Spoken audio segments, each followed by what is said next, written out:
अगर आप पैसे पढ़ेंगे, जवाहरलाल नेहरू को मिला था external affair and Commonwealth relation. Jawaharlal Nehru जो 1935 से ही हल्ला कर रहे थे कि हमको कॉन्स्टिट्यूएंट असेंबली चाहिए, इन्हीं को बना दिया गया वाइस प्रेसिडेंट। तो जय भारत दोस्तों, आज की ये वीडियो हमारी मेकिंग ऑफ कॉन्स्टिट्यूशन के ऊपर है। इस वीडियो को ये पार्ट 1 वीडियो है, जिसमें मैं आपको बताऊंगा कि पहले तो ब्रिटिश हुआ इंडिया करता था, लेकिन अब इंडिपेंडेंट इंडिया बन गया। लेकिन ब्रिटिश इंडिया से इंडिपेंडेंट इंडिया का सपना इतना ज्यादा आसान नहीं था। ये सब चीजें अगर बोलेंगे तो आपको किताब में देखने को मिल जाएंगी, लेकिन आपको अगर ये बोला जाए कि जितनी चीजें किताब में क्या आपको अपने आप याद हो सकती है एंटरटेनमेंट वे में, तो आप बोलेंगे ऐसा कैसे होगा गुरुजी, ऐसा तो हो ही नहीं सकता।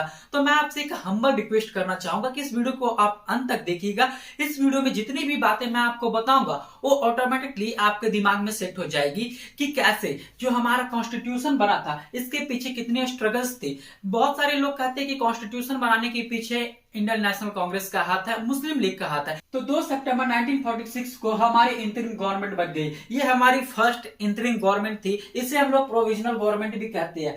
तो जब भी हम लोग क्लास 10 की एग्जाम देते हैं तो 12th की एग्जाम देते हैं तो डायरेक्ट हमारे हाथ में डिग्री नहीं रखी जाती। सबसे पहले हम लोगों को मिलता है प्रोविजनल डिग्री, जिससे हम काम कर सकते हैं। 1 साल बाद आपके हाथ में ओरिजिनल डिग्री आती है कि आपने रियल में डिग्री ली हुई है। तो हमारी गवर्नमेंट क्या थी? प्रोविजनल गवर्नमेंट थी। प्रोविजनल गवर्नमेंट का काम क्या था कि ब्रिटिश इंडिया से इंडिपेंडेंस इंडिया में अगर हम लोग चेंज करेंगे तो क्या क्या चेंजेस आएगी। तो सारे ने मिलकर एक कैबिनेट मिशन प्लान बनाया था, जिसमें सारे इंडियंस थे। कुछ मुस्लिम लीग के थे, कुछ इंडियन नेशनल कांग्रेस के थे। मुस्लिम लीग तो ऐसे ही हल्ला कर रहा था, हम लोग को अलग कंट्री चाहिए, अलग कंट्री चाहिए, भले उन लोगों को गुलाम रखो, कोई मतलब नहीं था।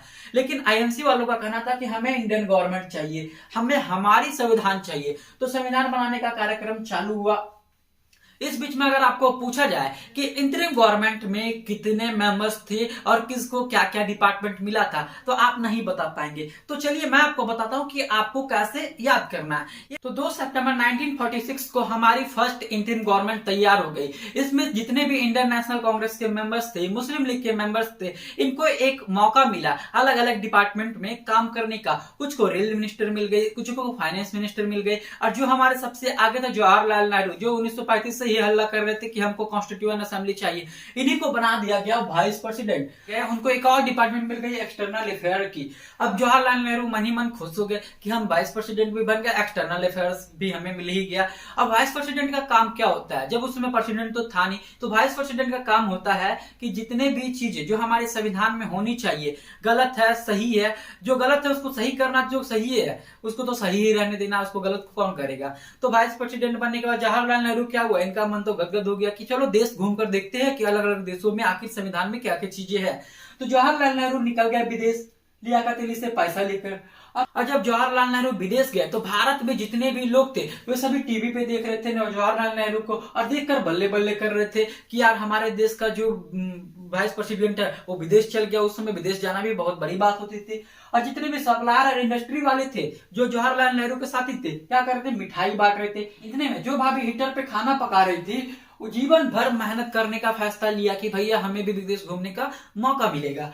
तो फिर जवाहरलाल नेहरू ने बताया कि यहाँ की रेलवे और बहुत साफ है, यहाँ की जो सेना है वो भी बहुत बलवान है, ऊपर से यहाँ के एरोप्लेन और पोस्ट है सब रब के भरोसे चलता है, और तो और पढ़ाई के बाद तुरंत ही रोजगार है, बेरोजगार नहीं है, पढ़ाई कीजिए तुरंत रोजगार है। यहाँ की व्यवस्था देख, जोगीनाथ जी का भी कानून बेकार है। अभी तो यूपी के सीएम है योगीनाथ, उस समय जोगीनाथ थे। तो जो यहाँ की इंडिया की व्यवस्था थी उसको देख रेख कौन करते थे? जोगीनाथ करते थे। और जवाहरलाल नेहरू कहते हैं कि यहाँ की व्यवस्था देख, जो हमारी जोगीनाथ है उसकी भी कानून बेकार है। उसके बाद आगे करते हैं, यहाँ चुनरी बेचने वालों के पास भी एक बहुत बड़ा बाजार है। तो हो गई हमारी कैबिनेट पूरी कंप्लीट। इतने ही मेंबर्स थे हमारे कंट्री में। अब आप बोलेंगे कि यार ये कैसे बता दिया, इसको आखिर याद कैसे करेंगे? तो चलिए हम लोग देखते हैं।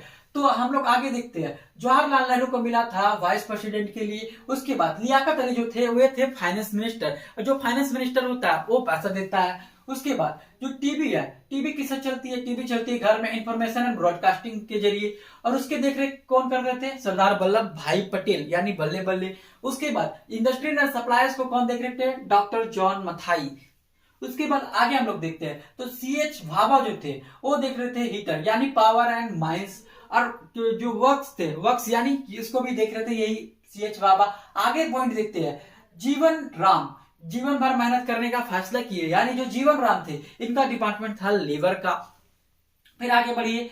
जवाहरलाल नेहरू बताया कि यहाँ की रेलवे बहुत साफ है, तो रेलवे डिपार्टमेंट किसको मिला था? असफ अली को मिला था। उसके बाद सेना, डिफेंस, सेना बलवान है तो सरदार बलदेव सिंह को यहाँ की सेना की डिपार्टमेंट मिली थी फर्स्ट इंटरिम गवर्नमेंट में। उसके बाद आगे देखते हैं एयरप्लेन और पोस्ट जो है वह सब रब के भरोसे चलता है, तो अब्दुल रब निस्तर, यहाँ के जो एरोप्लेन और पोस्ट है इनका डिपार्टमेंट था किसका? अब्दुल रब निस्तर की। उसके बाद आगे देखते हैं एजुकेशन, एजुकेशन डिपार्टमेंट किसको मिला था? सी राजा गोपालाचारी जी को। तो उसके बाद आगे देखते हैं गजनाफर खान अली, इनको मिला था हेल्थ का डिपार्टमेंट। आई चुंद्रीकर को मिला था कॉमर्स का डिपार्टमेंट। तो इतने सारे लोग थे और इतने सारे डिपार्टमेंट्स थे, इतने सारे लोगों को इतने सारे डिपार्टमेंट मिली थी। अब आपको याद हो गए होंगे। अगर आपको याद नहीं हुई और इसकी थोड़ी सी पीडीएफ चाहिए तो आप हमारे फेसबुक पेज से इसकी शॉर्ट पीडीएफ भी ले सकते हैं। और यहाँ से अगर आप पूरे लाइंस को 2 बार पढ़ देंगे तो आपको याद हो जाएगी कि हमारी फर्स्ट इंटरिम गवर्नमेंट में कौन कौन से लोगों को कौन कौन से डिपार्टमेंट मिली थी। आप शॉर्ट में देखना चाहते हैं तो शॉर्ट में अगर आप पैसे पढ़ेंगे, जवाहरलाल नेहरू को मिला था external affair and commonwealth relations,